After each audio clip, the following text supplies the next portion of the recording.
zao valinandro hafa koa ka tsika raha tsy mahita fomba hamonronana ny malagasy rehetra manerana ny Madagasikara dia lany andro eto tsika ary mety amindreo tsika mandeha tsirairay io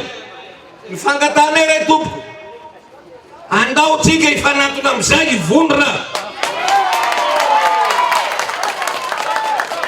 isorako manokana président Betsarona Sylvain nanareo Mitsangàna Malagasy zay mivory miaraka aminay isanandro ny angatanay aminareo mba hampionareo io solotenanareo io angatako satria iloko fa etiko reo plateforme rehetrarehetra zay mivondrona amin'ny force de changement rehetrarehetra andao isika hifanatona amizay ary arana bakevitra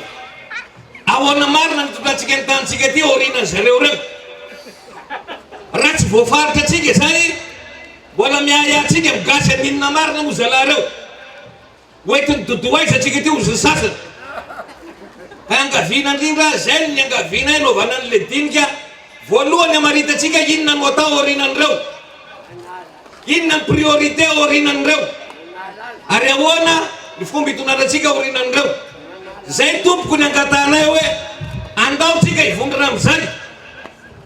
fa raha voahetsika atsika rehetra malagasy rehetrarehetra isaka ny commune isaka ny district ny dinika zay atao mantsy mety vitsy ihany ny olona afaka anatra fa noho ny fivoaran'ny teknôlôjia amin'ny alalan'ny Facebook sy ny internet ohatrany nisy tany amin'ny firenena hafa dia afa manetsika ny vahoaka malagasy maro isika ka zay no ataotsika asehotsika ireo mpitondra reo fa tsy ny DFP tsy ny Mitsangana malagasy irery tsy makasitraka andreo amizay fotoana zay amin'andro ray andro tokana faritatsika miaraka miara-mietsika ny vahoaka malagasy rehetrarehetra any no eritreritranay ko zay ny antso aminareo ray aman-dreny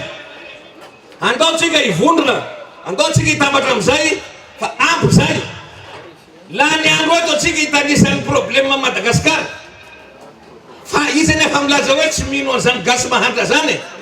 ka izay hivondrona atsika zay hitambaratsika no atao makasitraka tompoko